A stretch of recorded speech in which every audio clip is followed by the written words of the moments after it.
back on? Oh, he muted me. Can you? Okay. Okay. Y'all can hear me now? All right. I'm going to start all over again. Hey, family. Hello, everybody. Hello. Thank you so much for coming in. Hello, Sister Chantel. God bless you. My baby girl, my love, Kelly. Hey, honey. Thank you. She's in the house on tonight. Mama Hunter, God bless you. And my girl, Co-PT. Hey, honey. God bless you. Come on, I already know where y'all from, but if y'all would go ahead and put it in the chat, I would so appreciate that. And I would so appreciate if you would go ahead and like and share it with someone. Share it. You can share it in a text message. I've sent it out in a text message. I've sent the link out in a text message. The YouTube link, you can send it out that way. Messenger, send it out. I'm telling you, me and this young lady and I, we spoke on Friday. And also a little bit on today, and I'm telling you, it is going to be an amazing conversation. I'm excited about it. I tell you, Raymond, when I was talking to her on Tuesday, we was on the car. Friday we were talking, and I was like, Carrie, the preach done jumped on you. The preach done jumped on her. I tell you, I said, okay, we're going to loose you and let you go. But it is just such a blessing, this opportunity, this moment, this time. I never, ever take it for granted. Hello, lady. Oh, thank you, Lady Raglan. Hi. Thank you for coming in. God bless you. We're going to go eat tomorrow. I can't wait. We're going to have a wonderful fellowship. Just a wonderful sister friend, new sister friends. I just love community. I love relationships.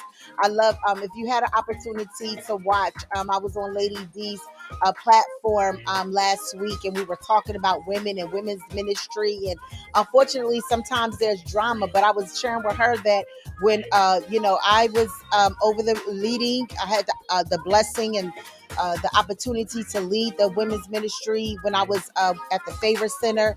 There was no drama. I mean, we worked together, we loved one another, and there was nothing that I knew anyway.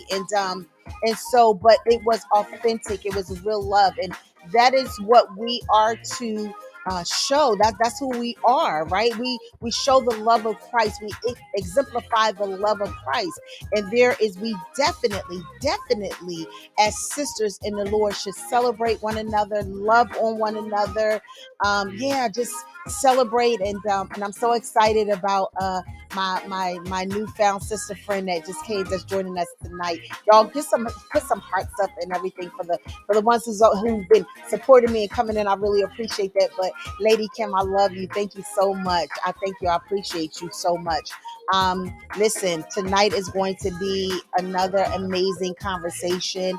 I'm so excited about this conversation. I'm so happy for the connect. Kelly, thank you for connecting us. And how do Kara and I, we'll talk about it more, but how would I know that, her last name, I worked for Catawba County government in Hickory, and her husband worked in a sheriff's department, and I worked with some other I believe another family member. And so it's amazing how God will just connect you and bring you just connect you with different people. And I'm really, really excited about that. Listen, I want you to put I shared. If you shared, Mama Hunter did, I saw it. If you shared, please put I shared. Share this with someone, especially mothers that maybe, if there's a mom who has a child with autism, a woman who wants to be a mother. I don't know why I'm so tongue tied. I think because I'm so excited. I need to breathe and slow down. I mean, every single time, y'all. Raymond is over here. He's a part of my little area. We be like chatting it up sometimes. It's just we're live. But every time I get excited, it's like I start stumbling. I just slow down and relax. Somebody, come on here, put relax, lady. Just put it in the chat. Relax. Just relax. I'm so excited. I need to calm down. Reel it in. Calm down. Golly. I don't know why. I share with individuals and Messenger. Thank you, Kelly. Thank you so much. I did too. I mean, I'll be hitting people up. I know they be having all kind of things in Messenger, but I'm gonna breathe and relax. See, Kara, she's in the virtual green room, but she got me all souped up. She got me relaxed, Lady Shonda. Thank you, Chantel. Just relax. Have you ever talked to yourself in the third person? You be like, why are you doing it? You just need to calm down. Shonda, just calm down. That's how I feel right now. But anyway, I like to have fun. I like to laugh. It's been tough. It's been tough, but God, how many know the joy of the Lord is our strength, and laughter does like medicine. I know Mama Hunter, she can attest to that because we get on the phone and laugh a lot. We laugh a lot. We laugh a lot. She stirred you. Yes, she did, Chantel. She stirred me up, and I need to calm down. I'm just stumbling over my words and everything. I just need to calm down. We're going to bring her right on in, but I just got a couple of housekeeping. I want to just get these announcements out. Raymond, if you could pull them up real quick. Um, leading ladies alliance. Leading Ladies Alliance. I have the wonderful honor and privilege. Dr. Karen Johnson Williams. She reached out to me and asked me to be a part of this, and I am so excited. Just it is growing and growing and growing. There is a launch. It is going to be a fashion show. Luncheon is $30. Admission is going to be on May 20th. If you are in this area, I would love for you to come out and support us and support me and support Dr. Karen, support Pastor Karen. I mean, whenever you're launching something with whatever you're doing something in, I know that I have some ladies on here, like with Pillow Talk and different things in her space. And when you're launching things and when you're doing things, book club, Kelly, when you're doing certain things, it feels so good to have support, to have that community around you to support you. So I'm asking if you are in the area. The tickets are $30. You can purchase a ticket and put my name in the memo. If you want to just purchase a ticket and support, and it can go towards somebody who may not be able to come and join. Come out and join. Why don't you go ahead and do that? If you would, that would be such a blessing. What else do we have coming up? November the 18th, my birthday, we will be doing Soul-U-Tions. What we're doing on virtually, we will be doing it live again. We did it live last year, and it was an amazing event. It was for a cause. It was so wonderful. We had our very own Kelly that was there. She rocked. I'm telling you, it was a blessing. Rocked the house of Michael, and we were able to give that organization. To Southern Jersey Family Medical Center. We were able to give them a check. We do the ticket sales go towards, a portion of it goes towards a cause. Last year, it was Southern Jersey Family Medical Center for pancreatic cancer awareness. And this year, I am working with another organization with regards to domestic violence. So we're going to be talking about that, domestic violence, sexual assault, and human trafficking. And I'm really excited about that. And so this is what this platform is about. We want to give you inspiration, but also information for transformation, however that looks. And so I'm really excited about that. So we're not selling any tickets yet. We're going to be doing that very, very soon. But I just want to announce it. You can go to my Cash App. If Ray will bring that up.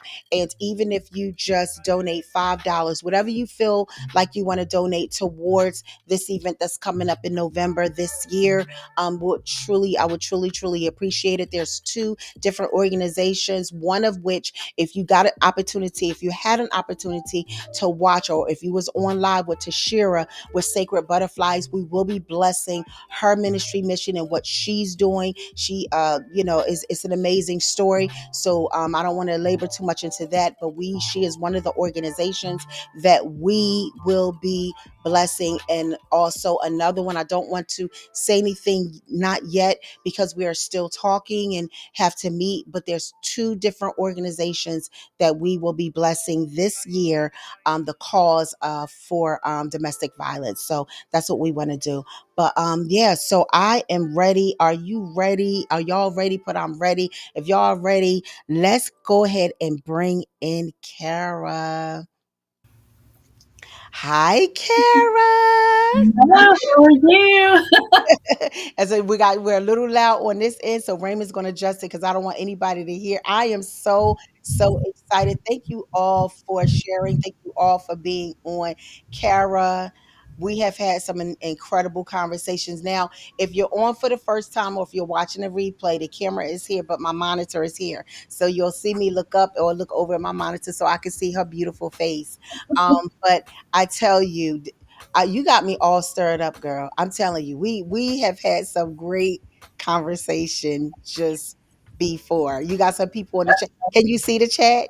I Okay, can. you All I see. see All are right, y'all pictures. show I'm her some so love, say hello, put some woohoo, some hearts, some hand claps or something. excited. It's I mean, it really I just yes.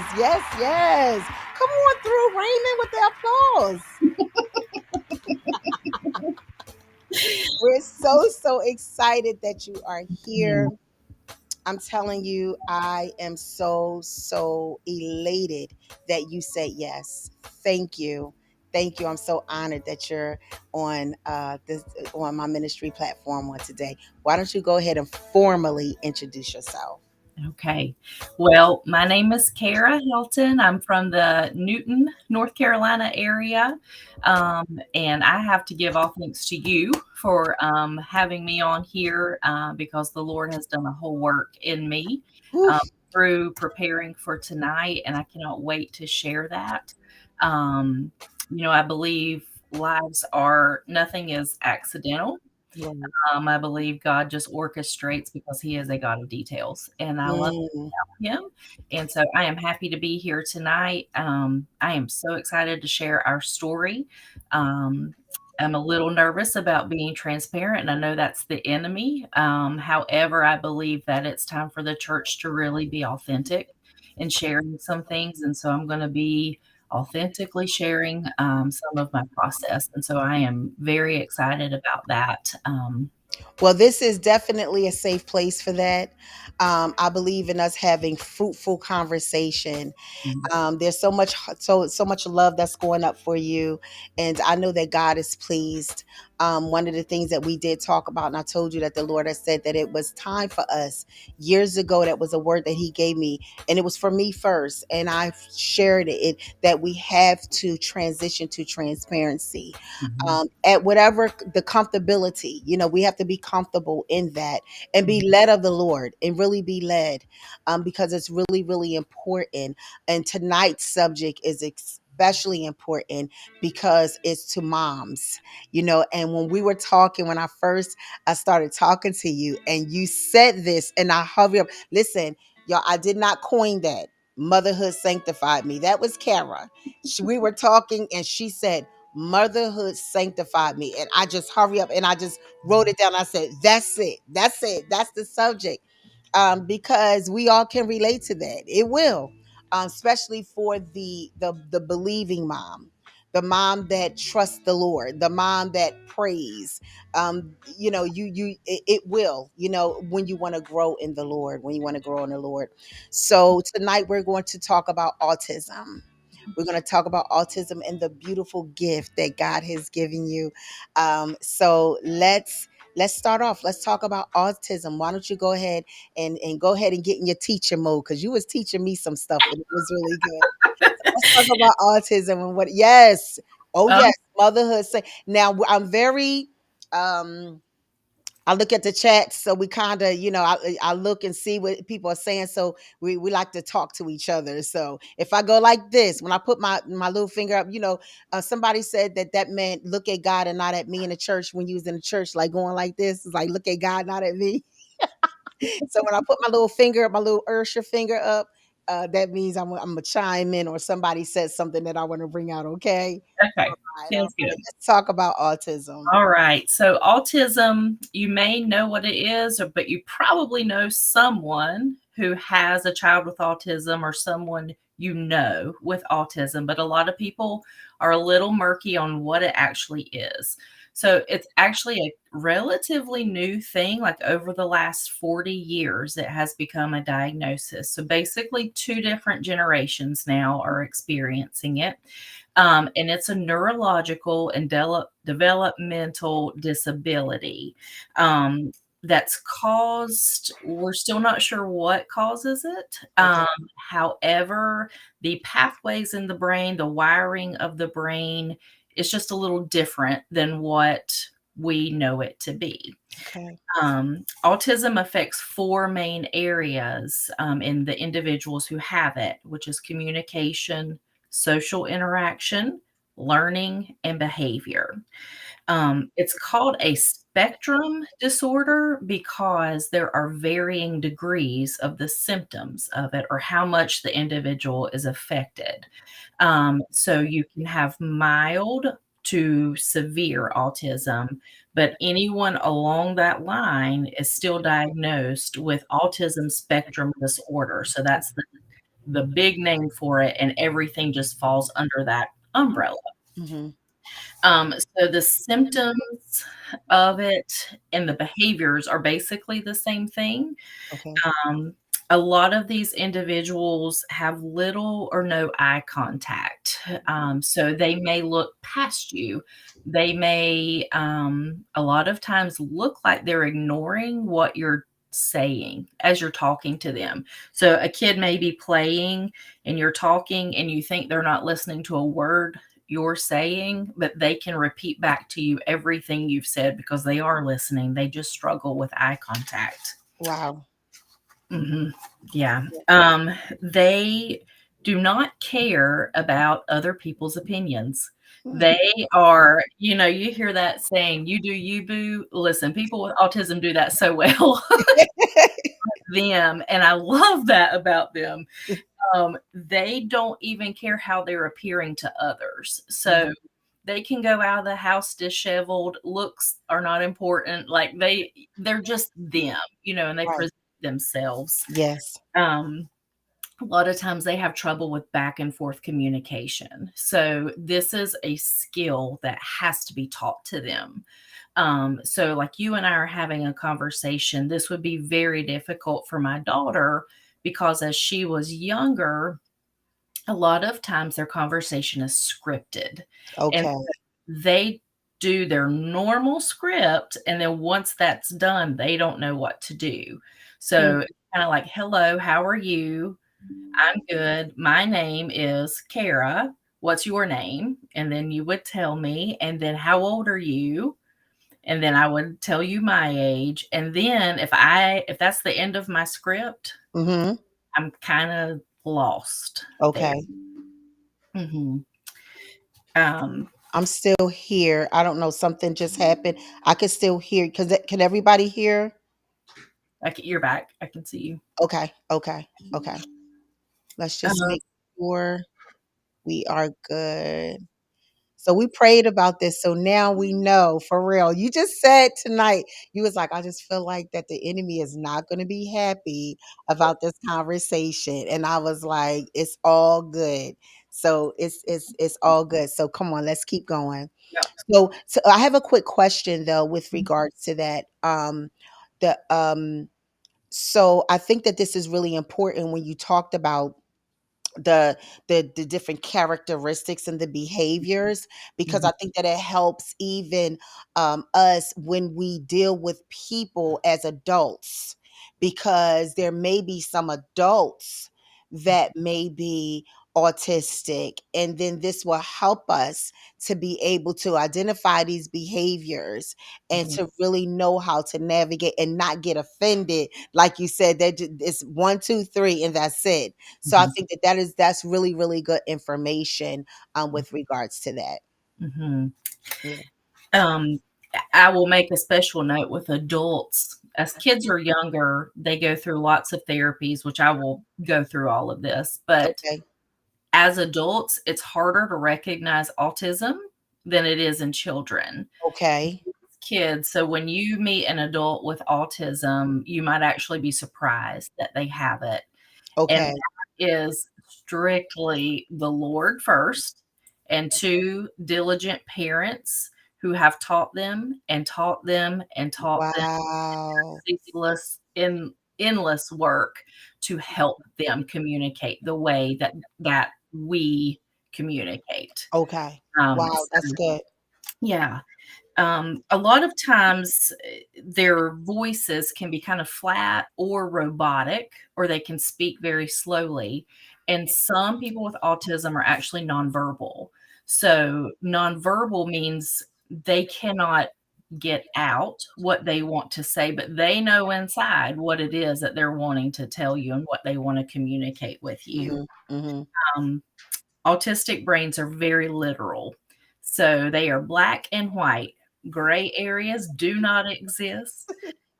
This has caused a lot of funny moments in our lives that Kaylee just doesn't understand what we're laughing at. We are not laughing at her, but we are laughing at just the black and white that her brain is, because it can just be funny at times. That's just like really quick. I was reading a post when you were talking about the soup. Yes. So my I'll tell that story. My kids, I make a mushroom and brie soup, which kind of sounds gross, but my kids love it. And so I had messed up a little bit on the recipe, so it looked a little bit different because I had burnt the mushrooms that were going in there. So it looked darker. It did not look good. And my daughter sat down at the table first and takes a bite. And she tells my son, she was like, "Gray, don't worry. This looks terrible, but I promise it's good. Just don't look at it while you eat it." Just don't look at it while you Go eating. down. And I'm I looking thought at that was cute. turned around to give her a social cue, like that might not be the nicest thing to say. And she was like, "What, mama, this looks awful, but it's really good." Yeah, yeah, yeah. And so you said I saw somebody put that up there, yeah, the social cues. So Mhm. is social cues, is that what the teaching when you're Yes. teaching your child? Okay. That's Yes. good. Okay. They need the social norms, they don't understand.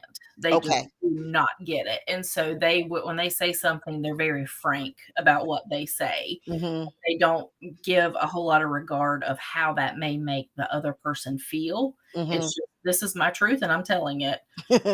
And so they have to learn how to deliver things a little softer, Okay. about, kind of choose your wording a little bit, think about your wording. Okay. There's a lot of work that goes into that. Yeah.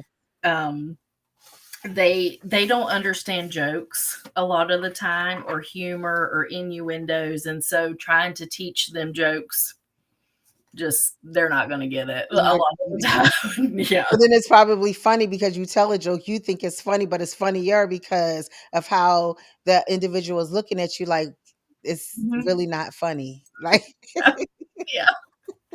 They're a tough crowd. yeah, yes. Yeah.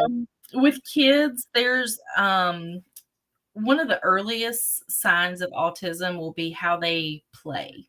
And so Okay. what you will notice is, instead of a child doing like imaginary play, like taking care of a baby doll or playing with little dolls, instead of playing with those, they're going to choose other toys. So they're going to choose puzzles. They will choose. My daughter had this set of elephants, and that was her favorite thing. And she would sort these elephants into Wow. sizes, into colors. Little boys who have matchbox cars, they like to line them up, Wow. or they will sort them based off different kinds of cars or colors. Okay. They just don't play with toys the way that you would expect a child to play with them. Wow. Um, they also can have some restrictive behaviors. They like routine, and so they like for their days to be very predictable.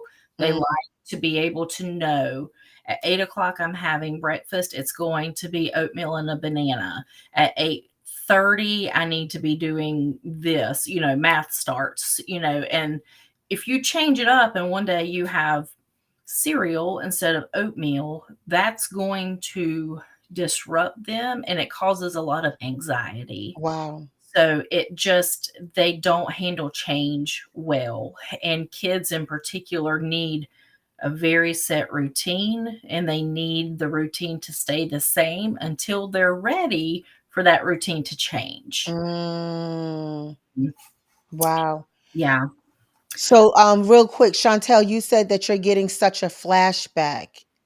Can you tell me what do you mean by you're getting such a flashback? I'm just because nobody ever like. I'm just wondering, Chantel.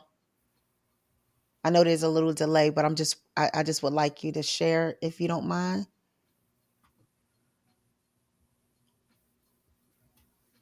She'll put it in there. You can keep going. I just once she pulls it up, I'll look because I'm just curious because she said social cues, and then she said that, so I'm like, okay, yes, my son has. Oh, okay, okay, wow, wow. Well, thank you for joining tonight. He is 20 now, though. Wow, I wish I could bring you into the conversation. That would be amazing, right? Oh, wow. Okay, good, good, good. So you were saying that there has to be a certain Same. routine. Mhm. Yeah.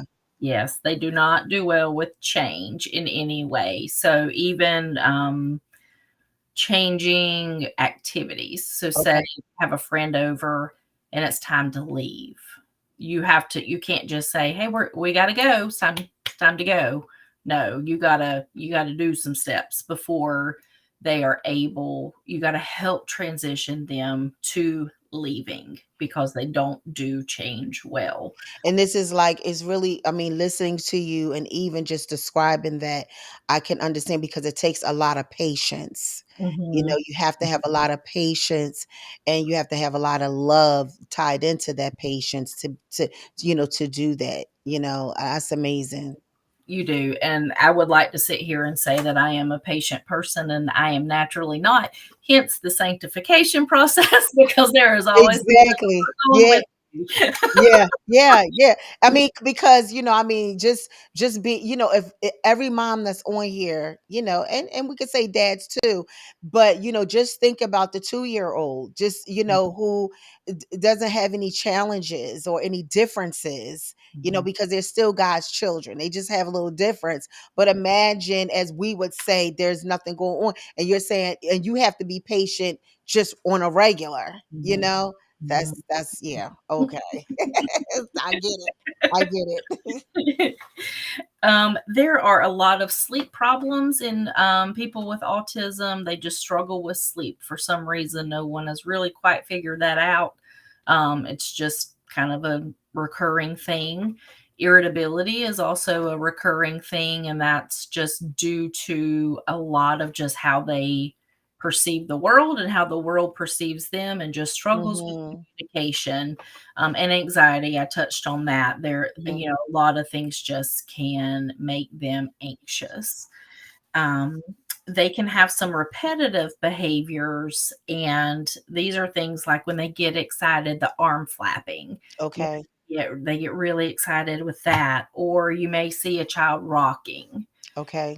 This is called stimming, and this is just basically kind of a fancy word for just self-soothing behaviors. It Mhm. feels good to them, and this is what they're doing to calm themselves down. Wow. Yeah. They have a less or a more sensitivity to sensory input. We'll talk more about that in just a second. But that's a driving factor in their life. So their senses, the things they hear, the textures of their food, of Mm, their clothing, all of this has to be just right to them, and it's going to vary, individual to individual on what things are not okay with their sensory system. So, like for us and our daughter, Cooked vegetables was the first thing that was not okay with her. Oh, wow. Time a cooked vegetable of any kind touched her tongue, she got sick. And Oh, so this was like a daily thing because, you try to get vegetables into your kid, they came up. But we're past that point now. that's good. But it can, whatever it is with your child, it takes a while to get over, but their sensory system does kind of get used to things as they grow. So as far as the sensory system, you were saying like with her, it was cooked vegetables. So was there something that you had to do? Did you continue to give her the cooked vegetables, or did you go switch to raw vegetables? Like how did you get her, if she is not having that problem today, how was that process? Like say if there's someone who's watching and it's Mhm. something they're like, okay, well, how did you get, how did you get there? Mhm. So what I learned through a lot of trial and error was I blended everything Okay. because I realized it wasn't the taste of the vegetables, it was the texture. So I blended her dinner it with chicken broth or water, and she would drink it like a smoothie, but got in her, and that's the main thing because Yeah. it was no longer an issue. It was just she's getting the nutrients she needs. I don't care what it looks like at this point. She's getting it. She's fine with it going down. So that's what we did. And That's I that innovative mama. That for it. innovative mama. We can be innovative. We can be very, very innovative when need be. That Mhm. is so good. All right. So let's continue to talk about sensory perceptions and regulations. Mhm. Okay. So dysregulation, I'm going to talk about that a lot because it's a daily thing for people on the spectrum. And it simply means their sensory input and output systems are off balance. Okay. So they're either overwhelmed or underwhelmed by their sensory systems. Hmm. So they initiate certain behaviors to balance what's off. Mm-hmm. So a child whose sensory input is low is called a sensory seeker because they're trying to wake up their sensory system. And so things like touch, a normal touch to me, I can feel this. But for a child whose sensory input is low, it may feel like a feather going across them. Like Hmm. deep touch. They want deep, deep touch on their muscles in order for their brain to recognize that touch is there.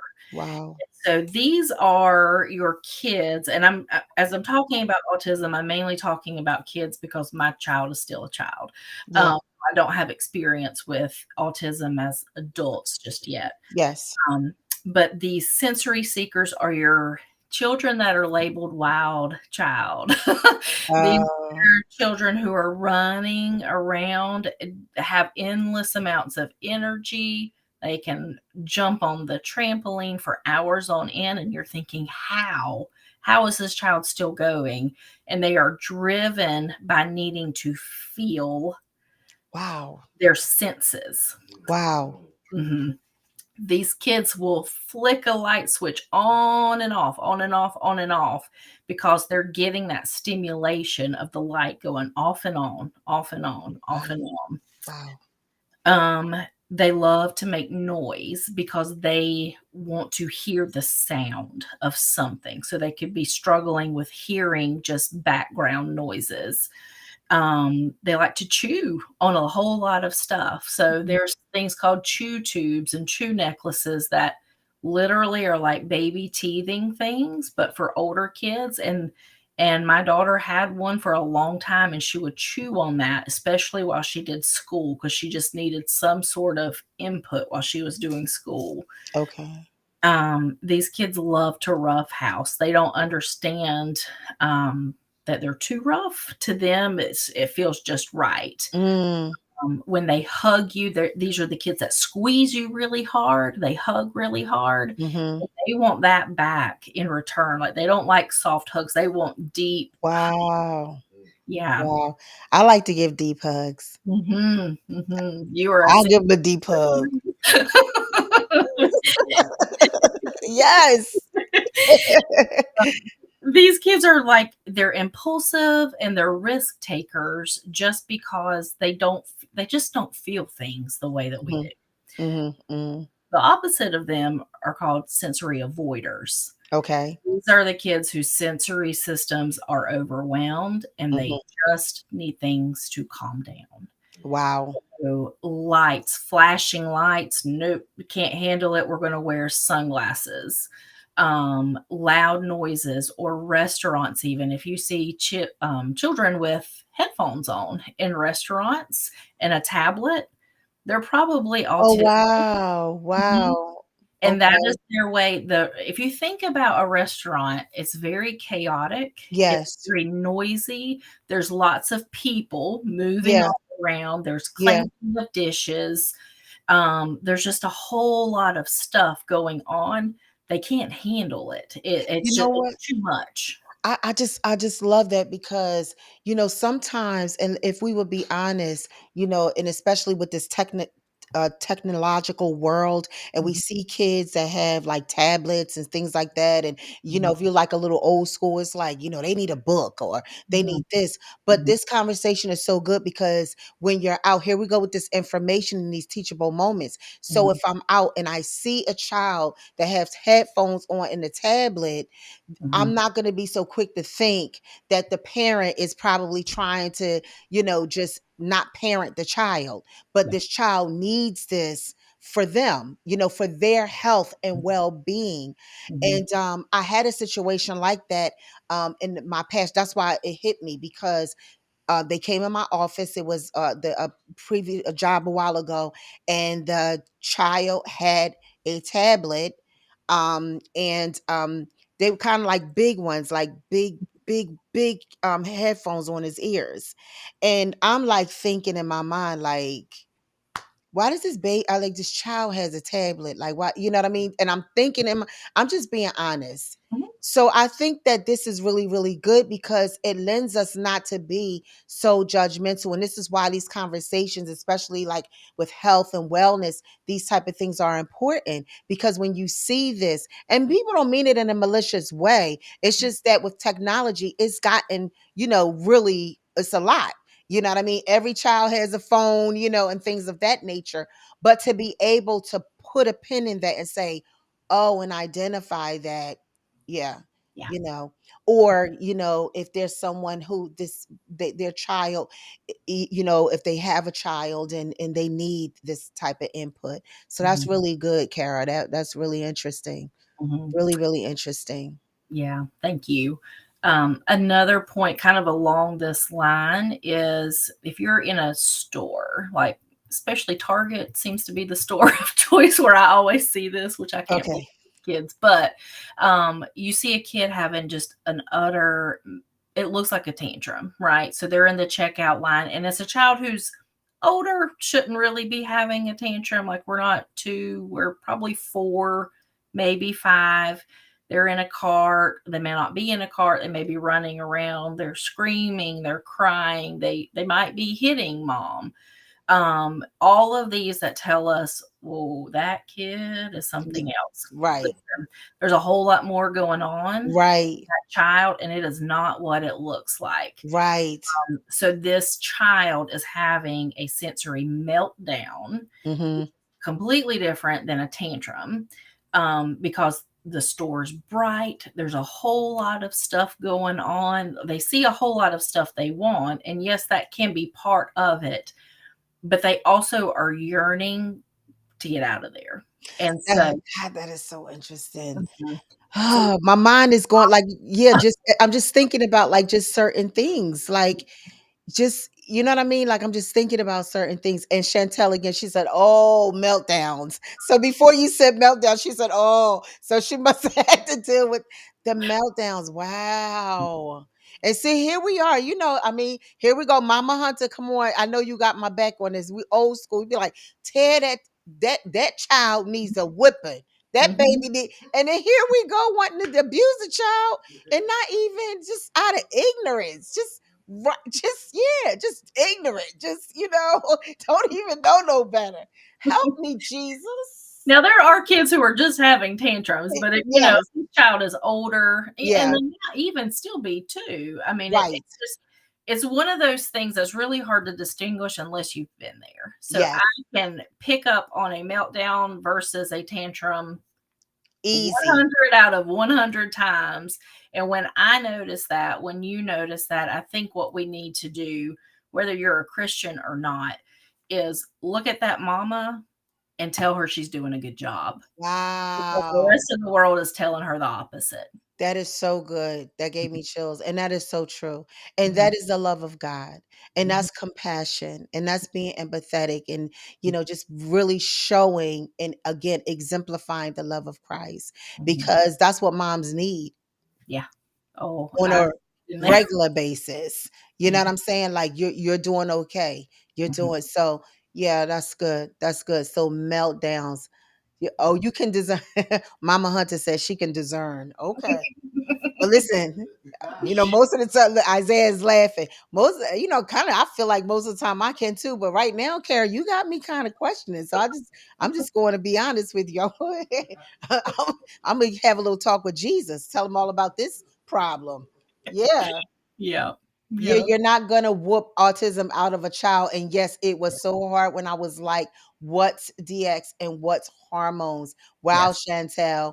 Yeah, mhm, that is so good. And this is why these conversations are important because there are people who are just ignorant, like we just don't know. mhm, You just don't know. There's sometimes when you can sense it and when you can discern it, but then there's sometimes you just really can't.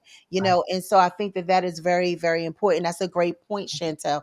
No, you can't whip it out of them. We're not going to do that. But you know, um, No, I think it's just like just kind of like that that old school mentality, that you kind of when you see kids in the store, when you come in here, don't ask me for nothing, don't say nothing, don't take nothing, just so that whole thing. But yeah, that is really really good. It's the truth. Yes, yes, it good is, stuff. and I will add, you cannot parent the autism out of them. Wow, what do you The mean by that? I mean, the typical parenting strategies, you name them. We've got 40,000 this day and age.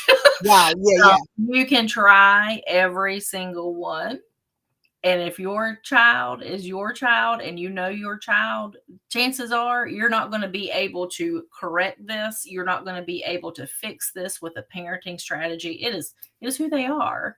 And yeah, so there are things yeah, you can do to learn to, communicate better and yeah. make things a little smoother, but there's no like parenting this out of them. Like Mm-hmm, this is mm-hmm, not a parenting issue. It never has been. It never will be. This is how they were created, and so you're learning how to communicate with them. And along the way, moms and dads, we get a lot wrong because we don't know what we're doing, right? And so we yeah, have to learn along the way. And there's a lot of grace in the learning period. And God always, always can meet you where you are and in that mm-hmm, moment, because especially if you're a believer, you have the Holy Spirit in you. So you may yes, react as a parent and then feel like, oh, that wasn't the best thing to do. You right, may right, not know what the right thing is, but you know what the wrong thing was that you just mm-hmm, did. And so that was, that's just kind of the leading that you start with as a mm-hmm, parent, is going on what you the convictions that the Holy Spirit gives you of like, mm-hmm. should I have said this? Should I have done this? How should I have done this different? You get those convictions just like any parent does, um, acting on that and Yeah. praying in. Yeah.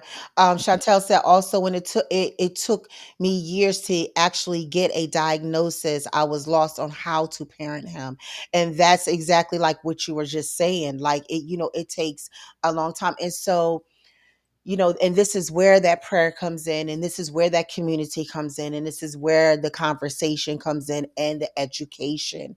Because how many mothers, how many fathers, how many parents, I know, like when you were talking to me, like just immediately, and really, I mean, it's a single dad, and as you were sharing, you were talking about that discernment and that sensing. I sensed that there was something different about him, Mhm. and a good dad. But there were times when I felt like that when we were doing the paperwork, he seemed a little, and I think that his irritation may have been he didn't want me to get irritated Mhm.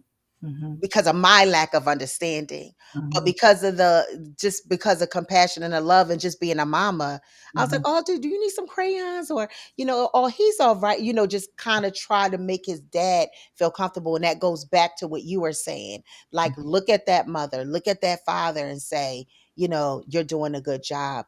Mhm. He taught me how to pray for sure. Yes. So that's that, motherhood sanctified me. And I'm sure, Chantel, you have done an amazing job with your son. I'm sure he's amazing. He is Yeah. amazing. My son is over there clapping. Yes, absolutely. Absolutely. Yeah. So you talked about the seekers and the avoiders. One of Mhm. the things that we want to hit is the balancing the both. Talk about balancing the both. So what makes autism, I personally feel what makes autism difficult to understand is that people with autism are both. They're avoiders and they're seekers. And it flips and it switches all throughout the day. There's lots of things that can flip them from one thing to another, like circumstance, location, hunger, um, mood. All of these things have a role in how they are, you know, internalizing and interpreting their sensory system. I wish I had like a really beautiful answer to that, but the answer simply is you learn your kid. And Right. you learn, like, when they're seeking, "Okay, what can I do to calm this kid down?" And when they're avoiding, "What can I do to minimize their input right now?" And I don't know how it is that you learn the difference, you just do. And Yeah. you learn to not only learn that difference, but you start to learn it ahead of time. So, like, hey, restaurants are really hard. We're going to take those headphones and that tablet because guess what? I haven't had a hot meal in 4 years. I Mm-hmm. just want to have a hot meal. Yeah. I'm going to do that so that my kid can eat too. And Right. so that I can have a hot meal. Yeah. Because at home, they're probably Right. not getting a hot meal. Mama's No, on right. because by Right. the time they chop Right. up everybody's Yeah. stuff, Yeah. but, you start to prepare for what Uh-huh. you think they're gonna need, Yes. and you kind of constantly have things with you to counteract both. Yeah. Yeah. Um, my iPad went off, but I know that my laptop, we talked about your baby's story, your gift, your Mhm. beautiful, beautiful, beautiful gift. Yeah. Um, One of the things that I want to add is that when you said you just learn, you learn your child. Mhm. And I believe that innately, and what we talked about earlier, Mhm. is that what God gave us as mothers innately. The nurturing. We know how to nurture. Mhm. We know we carry these wonderful gifts, you know what I mean? And we nurture them and we figure it out Mhm. because it's necessary. There is a strength, there is a strength, there's a love strength, that mama bear syndrome, that thing, it is in us. God put it in us and we figure it out. Mhm. Talk to us about your beautiful gift, your baby girl, Alright, this and is your the story. part I love the most. Yes. Before I go on, I'm feeling a conviction because I forgot one thing, and I feel it's very Yes. important. Yes. People, I've talked about kind of the symptoms and behaviors, but there's a lot of strengths that come with autism, and I wanna touch on that just a moment. Yes. Go ahead. Um, You have time. People with autism are very, very intelligent. They are Mm, extremely intelligent. They are strong visual and auditory learners. They have the ability to learn things in such detail. They take the time to learn the details, and then they can remember things for extremely long periods of time. They're inclined to, they want to know how things work. You can see them take apart toys because they want to see how this toy works. Their mhm. brains are just very, very curious. And they're very good at strategizing. So one of the things that I say my daughter is the best at is strategizing. And Okay. she'll even say that. Like if she has something in front of her and she's not sure what she needs to do or how to figure it out, she's going to figure out an alternate way to figure this thing out or to get it done. And that's what she's just good at doing. And I'm thinking, how did you think of that to get Right. here? But that's just the way her brain works, and it amazes me the things that she Wow. come up with. Yeah. So Yeah. I wanted just to touch on those. That is so good. There's a lot more Yeah. positive things, but those are just the things on the top of my mind. Yes. Yes. Oh, so my daughter.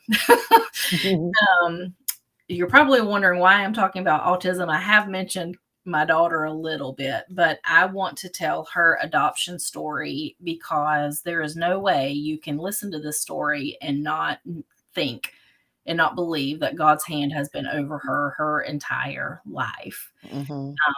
And so I'm going to back up and I'm going to try to keep this as short as possible. But um, my husband and I, my husband, his name is John. We were high school sweethearts and went to college. He joined the military, and after college, we got married. And I had just graduated from nursing school and had just landed my dream job in the baby unit, which was well baby nursery and in neonatal intensive care nursery. And so I did that job for several years, and we decided we were going to try to start having a family, and it just was not happening. And Mhm. so a year went by, 2 years went by, and it just God had not blessed us with a baby yet. And looking back, of course, when you're in the thick of things, you look at things through your own lens and through your Mhm. own understanding. And so um, part of being a NICU nurse is there's a certain patient that are known in the NICU world as drug babies. So these are babies who are born addicted to drugs. Their moms have done anything from marijuana up until you name it, any kind of hard drug through through their pregnancy. And just like an adult, a baby also goes through the withdrawal process whenever they are born. And so these babies are called drug babies because they are withdrawing, they are detoxing from the drugs that the mom has done. Mhm. And so this withdrawal is a whole process with a Mhm. itty bitty baby. They Wow. are given morphine every 3 hours just to Wow. with the pain. My They are God. inconsolable. They're absolute. You can see the misery on these babies. They are in, they're just being tormented by their Wow. time. Um, and so as we were, trying to get pregnant, what I found was there were a whole lot more drug babies coming through our NICU. And Mhm. so as I'm going into work, I have 12 hours where I could have one or two as my patient. And Wow. that is an extremely hard one is a hard assignment because depending on their withdrawal, they take a lot of time. And your patience is fried by the end of the 12 hours because they have screamed for 12 hours and you have tried to do everything you can to comfort these babies and they just cannot be comforted. Um, and so I had gotten to the point where I was super angry at God because I was seeing woman after woman come through who had have their own battle with addiction but had been pregnant. Why was I not able to bear a child? Like, what was I doing so wrong? I was a Christian. We were going to church. I was doing all the right things. Why? Yeah. Yeah. Why? And so I'm great.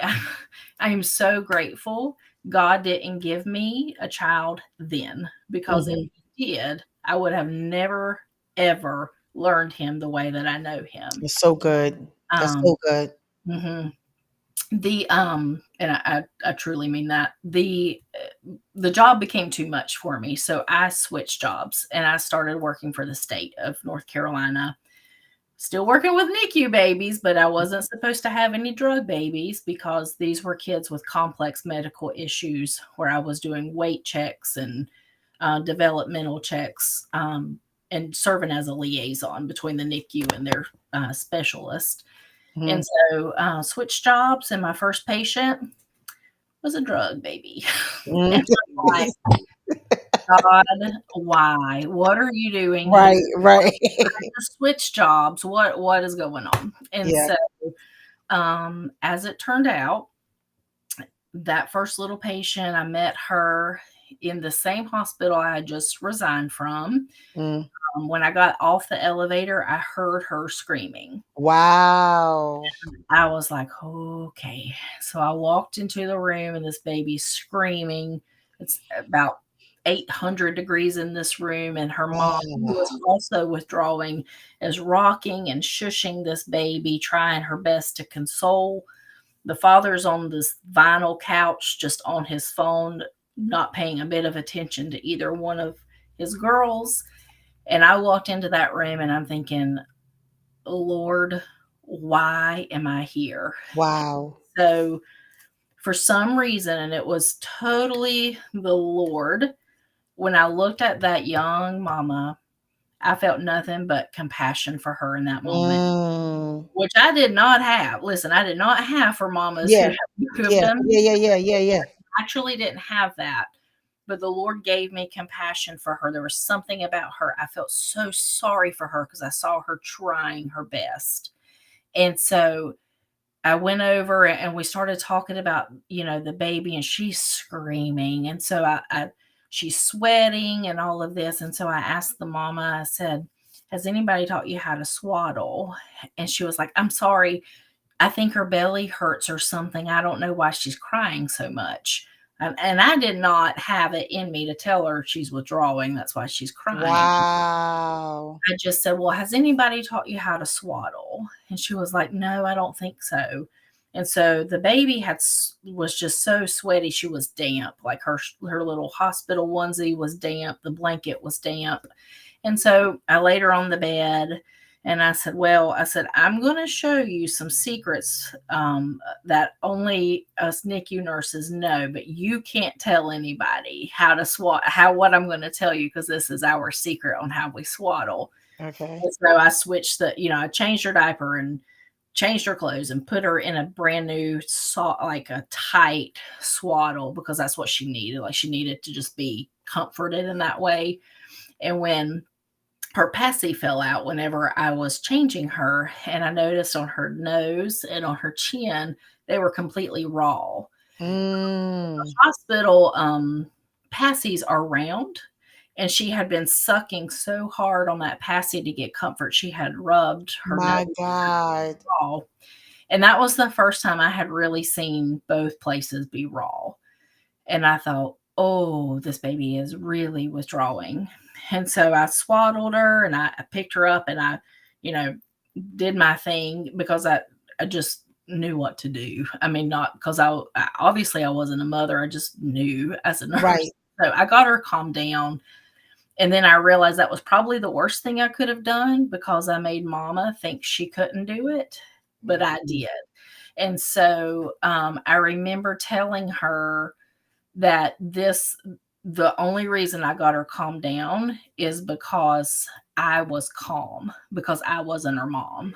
And so I told her, I said, you've got to, don't worry about, she's crying, babies cry. Like, don't get worked up over this.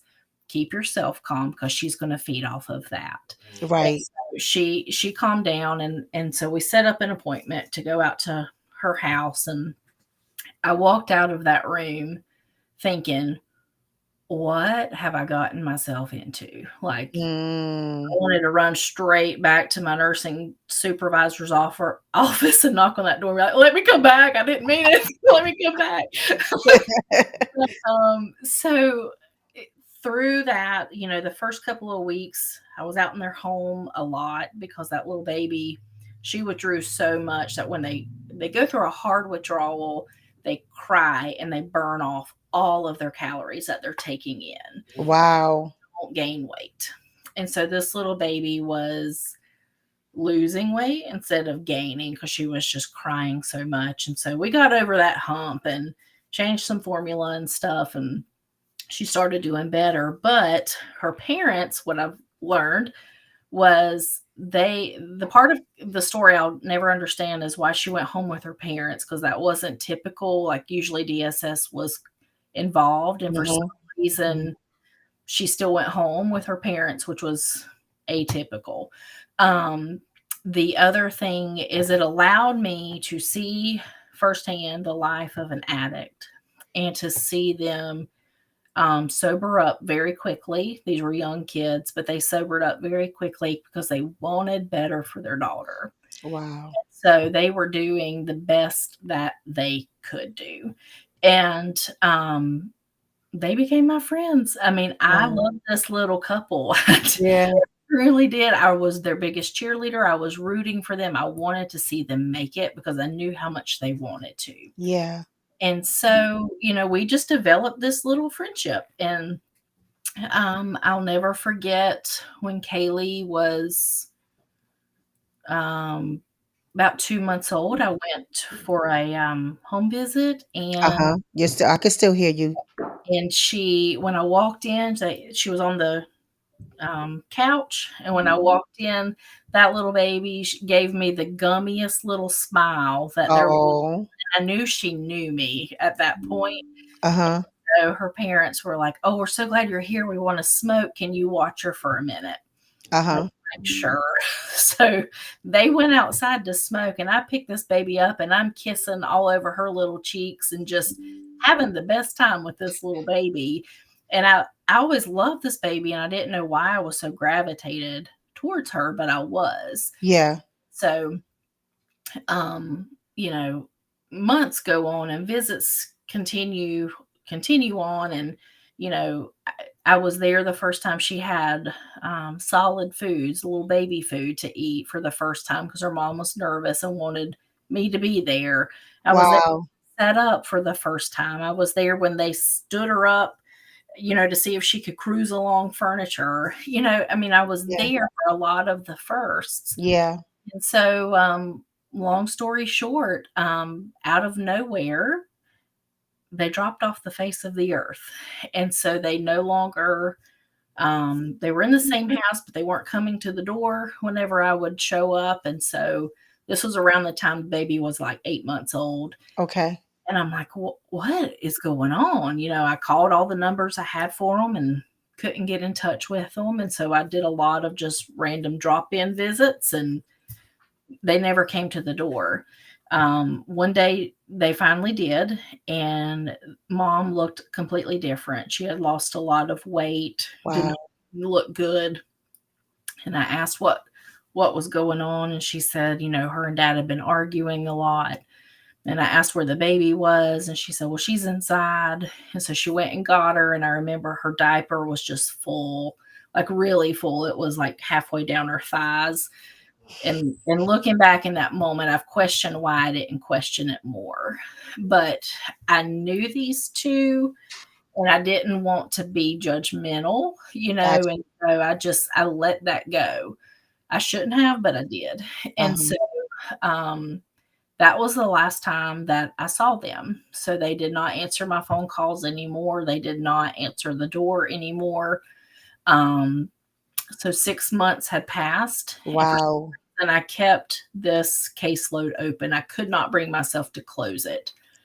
And so a Monday evening at 7 o'clock in the evening, this baby's dad calls me, and he said, DSS is here and they're taking this baby whose name is Kaylee. Will you take her? I don't want her going into foster care to someone she doesn't know. Now, what he didn't know was at the same time that I started that job, John and I had signed up to go through all the training and the classes to be foster parents. Wow. We were just waiting on a kid. And so God gave us our kid. He was preparing Yes. us all along. And so I think the part that has hit me the most was when Kaylee was 2 or 3 months old, when I saw her and she smiled at me and I picked her up and I kissed her. Like I was kissing my daughter and I never knew You it. didn't even know it. Didn't know it. but didn't know it. But And God that did. bond that I felt towards her, that gravitation, that was the mother's love being Yes. in me. I didn't know Yes. what it was, I didn't Yes. recognize it. Um, but Kaylee came to us on May the 7th of 2012. She was 14 months old. She turned 15 months a week after we got her. Um, Mhm. and that's the day that forever started for us because she never went home. Wow. Her home was with us. And Yeah. so uh, Yes. she her adoption happened, a couple years later. Actually, through that process, we got pregnant out of the blue. Her adoption went through on the due date of her baby brother, and he actually came a little earlier, so he was there at her adoption ceremony. Wow. Um, it's a story that only God could have worked out those details. I mean, he was knitting our family together for years. We didn't know it. But Earlier, Kopi said talking about pain and purpose colliding.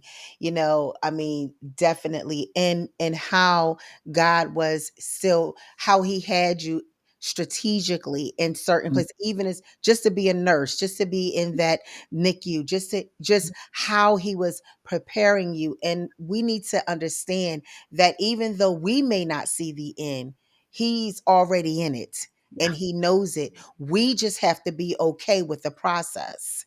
yeah, Someone asked me a question today and I said, I'm just processing to the promise. I am processing.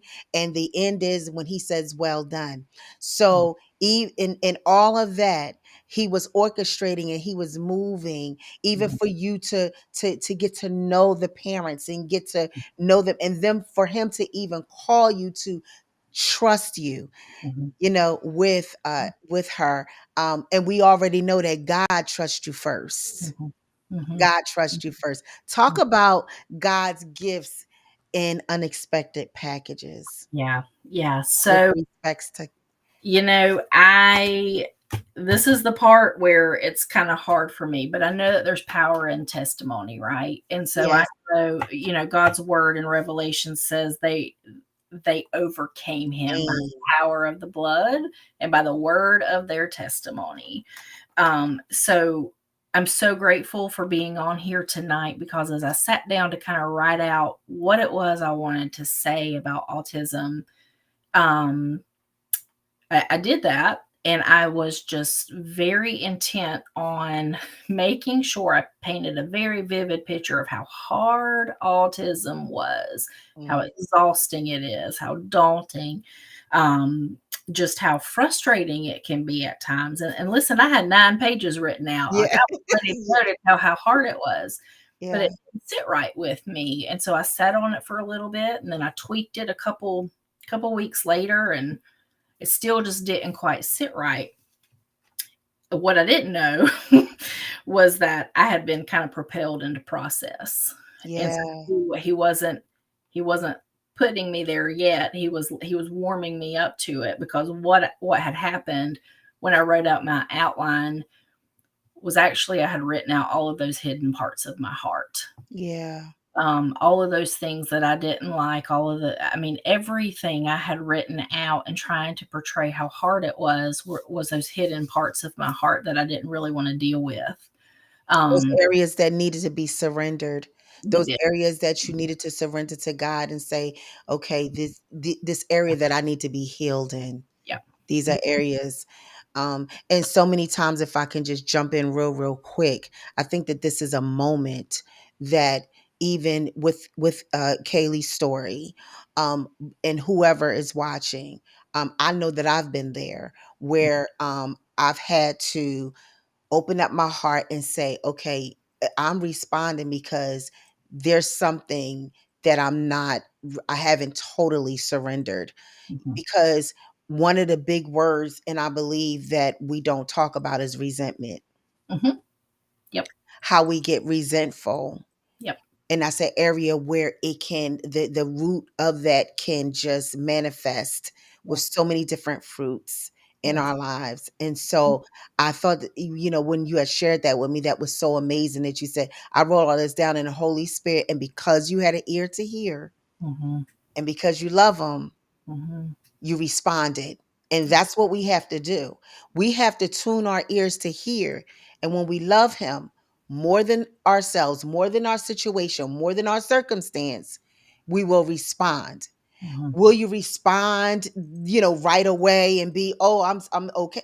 But as long as you're going through that process. So it's funny you said I had 9 pages. And Mhm. then I, and Mhm. then I had to process, and then I had to process through that. Yeah. And so you should talk about what he showed you. Um, Once I had gotten all of those hidden things out that were in my heart, I was sitting at my kitchen table and I heard God say to me so clearly, "Why are you trying to change the way that I created her?" And I looked up and I could see my daughter sitting on the couch right in front of me.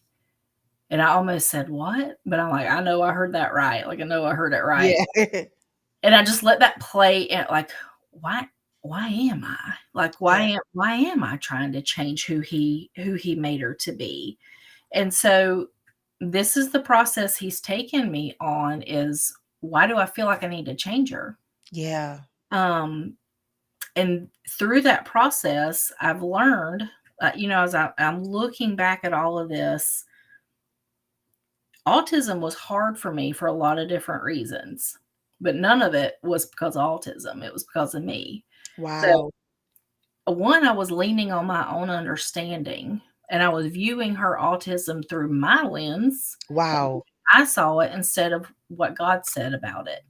And Mm. what God said about her was she's fearfully and wonderfully made. Yeah. Yeah. I didn't see it that way. I saw it as hard. He made her hard. Like he made this hard. Why? Why is this on her? Why are we dealing with this? I was doing motherhood on my own strength. Yes, I prayed. Yes, I sought the Lord, but did I do that with a pure heart? No. My Why? God. Because resentment was there. Yeah. Resentment was there because it was hard. It Yeah. was always hard. Why was it so hard? Well, that's why. Resentment was there. Yeah. Resentment was there, and I was relying on my own strength. He says his word, like our weakness, it makes his wait, hold on. In our weakness, his Yes. strength is made perfect. Yes. I Yes. wasn't even allowing him to come in because I was just determined to do this myself, that he gave Yes. her to me. It's my job to figure this out. And I Wow. was looking at it so wrong. Yeah. Um, Honestly, and this is the part that I know I need to say because this is the part I feel so hesitant to say, so I know this is what I'm supposed to say. I didn't trust God with her. Mm. I didn't. I did not trust God with the very gift He gave me. Why?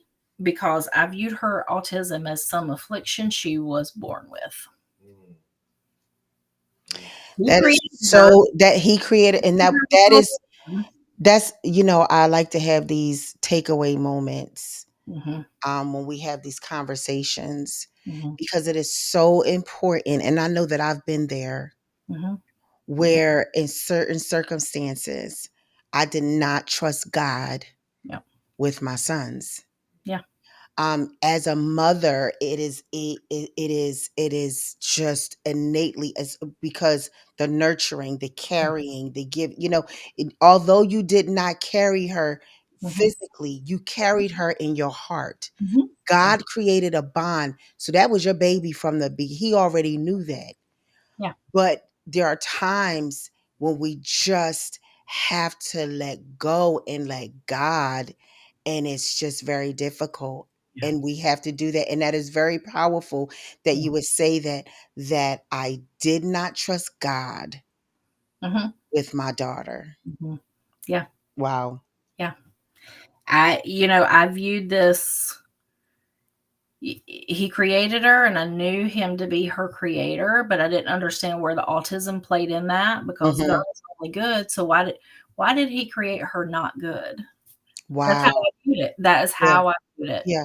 Yeah. Um, in all honesty. That is So so good. I appreciate you just being so honest with that, because I know that there's a lot of people who need to hear that. yeah, Um and again, this that transparency moment, because just real people, real conversation, because what happens is when you're feeling that, I'm sure you felt like that you were alone in that. yeah, You know what I yeah, mean? Like, and then also now that leaves a way for the enemy to come in, and then here's the condemnation, yeah. make you feel like that you're not a good Christian or not a good mom, or you should view it, because those are all that negative stuff that he says, Mhm. you know, Mhm. that he plays out, and Yeah, we combat that with the truth of God's word. yeah, Um, so mhm, wow, yeah, that's just, so what would you say to that mother who feels the way you had felt? mhm. How would you encourage her? What would Feel you say to her?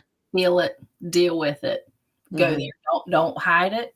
Don't try to talk your way out of it, because you can't talk your way out of it. The Lord Mhm. has to do a work in your heart. Mhm. But He Mhm. can't do that until you get to the point where you're honest with Him. He already knows your thoughts. He Right. already knows what you're feeling. He knows the words before they come off of your tongue. Yes. Us who we're not honest with ourselves. Yes. So go there. Go Yes. there with yourself. Go there. Allow yourself to think these things, and then take it to God and say, God, I'm feeling this. And Yes.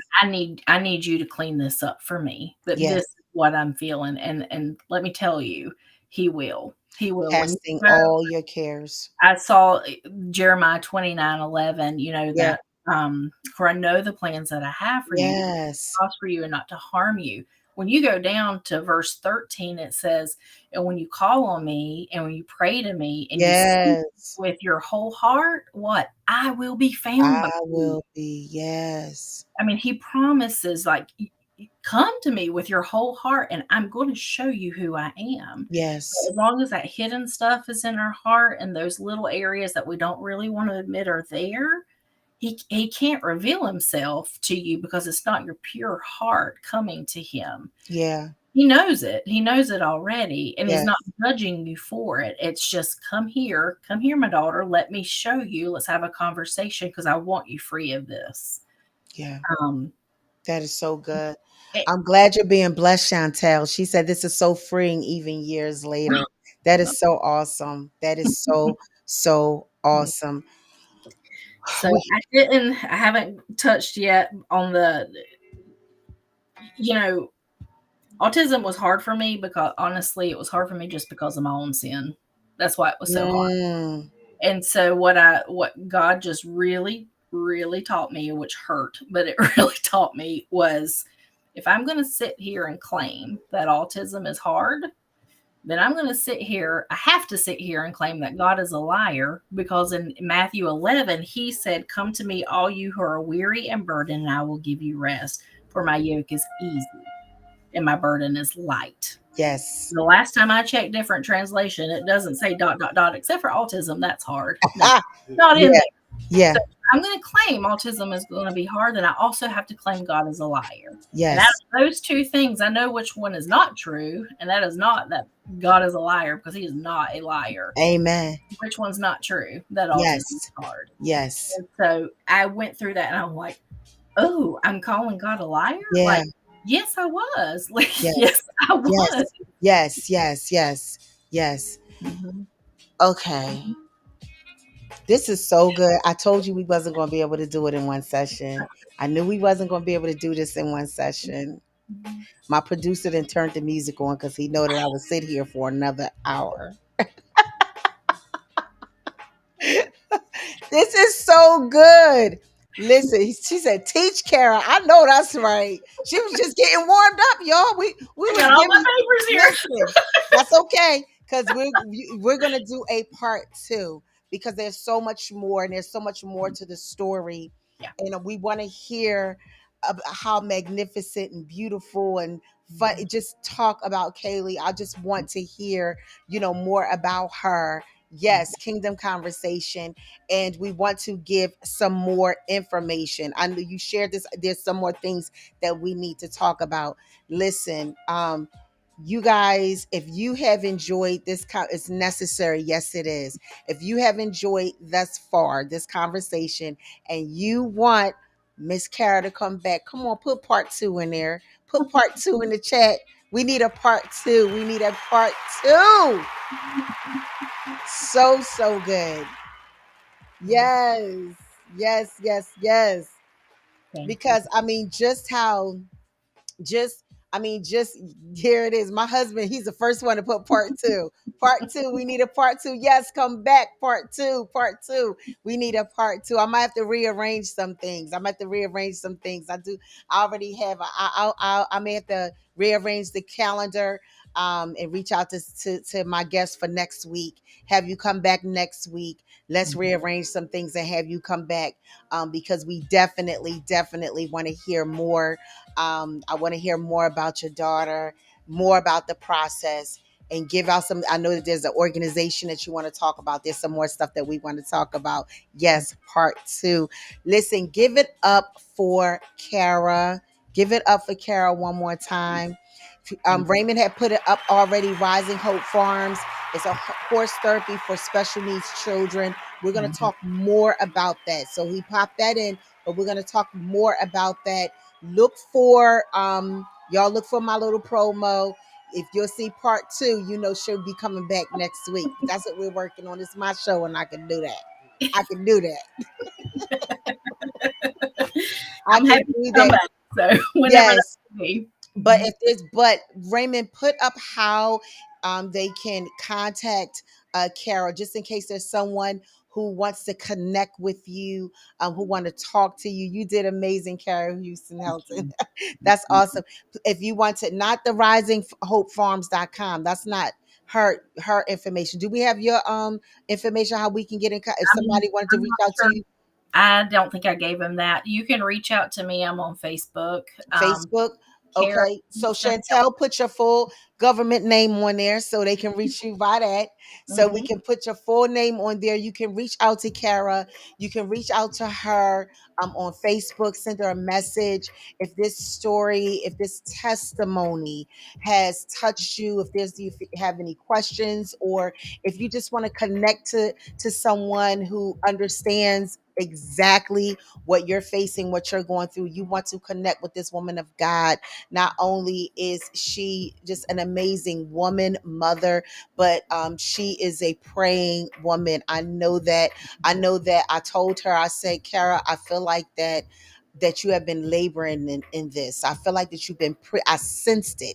I Mhm. sensed that she was praying, that she took this assignment tonight very, very seriously. I could feel it. And I know that you can too. So if you want to just have a conversation or connect, look her up on Facebook, connect with her. Why? Because the Bible says that iron sharpens iron. Right, iron sharpens iron, and we're to agree. We're to agree, and so there's God will be in the midst. So we want these. Sometimes we need that, and we need it as moms. We need to have those conversations. Sometimes we need support. When I'm weak, you're strong. When you're strong, vice versa. We need that type of community. We need one another. So definitely, she is a prayer intercessor. Amen. I'm telling. That's why we had that connect, because I picked it up immediately. I was like, you've been doing some stuff over this. You've been doing, and so yes, amen and amen. Listen, put her cash app up there. Listen, I can just imagine, just to be a blessing. She gives so much. She's given so much to her family, to her children, to her daughter. Why don't you, if it's in your heart to give something to bless her, Kara, do something for you. I know you do everything for your babies. Do something for you. If it comes in your cash app, did you give him your cash app? I did, and I said, you know what? Wherever you're listening, find an organization that works with Oh, special she needs is children so and awesome. so into them. So Or into the organization. So into the organization, but you gonna give me your cash app because I'm gonna sow something into you. I want to bless you, and I'll bless the organization too. But because sometimes we just need that. It's okay to get a pedicure sometimes, to sit back or do something, So, just do something nice. That's in my heart. That's in my heart to do for you. Thank you so much for your obedience. I'm so honored that you came. We are going to do a part 2 next week. We are going to do a part 2. I see some applauses there. Thank you. Thank you again. Listen, you guys, share this. I see it's coming up. I'm telling you, it's awesome. Share this with someone that you believe will be blessed by this testimony and this story. And make sure to come back. Make sure to look for the announcement. I'm 99.9% sure that she will be back next week, and I can work out this calendar because I already have someone scheduled, but I will reschedule them so she can come back, and let's do part 2. Okay, we can do part 2, and then we'll move some things around. Well, you know what I say. It's been a blessing. Again, Kara, don't go nowhere. We get ready to go out. But listen, go be a blessing to someone. And remember, pray always, love relentlessly, and be strong in the Lord and in the power of his might. Go and have an amazing week next week. Be a blessing to someone. And remember, if you see that mom or that dad and you see them going through in Target, go up to them and say, "You're doing a great job." All right. I will see you next week. Love you. Bye. Bye. Thank you.